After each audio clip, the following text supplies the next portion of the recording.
กองพันใหญ่703ได้จัดพิธีประกาศเลื่อนเทียบสั้นให้นายและพลทหารในวันที่14เดือนกรกฎาคมนี้โดยการเป็นประธานของสหายพันเอกเพ่งคำสุขคุณศักดาเลขาคณะพรรคหัวหน้าการเมืองกองพันใหญ่703มีคณะพรรคคณะบรรษาพนักงานกองพันกองห้อยเอกราชตลอดฮอดพนักงานดังโหบผู้ที่ได้รับการเลื่อนสั้นใหม่เข้าร่วมสหายพันโทจันทพรวรรณจิตหัวหน้าแขนงจัดตั้งพนักงานได้ผ่านข้อตกลงว่าด้วยการเลื่อนสั้นให้นายและพลทหารอยู่กองพันใหญ่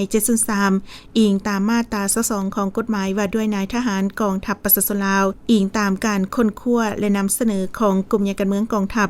รัฐมนตรีกระทรวงป้องกันประเทศตกลงเลื่อนสั้นห้อยเอกขึ้นสั้นพันตรี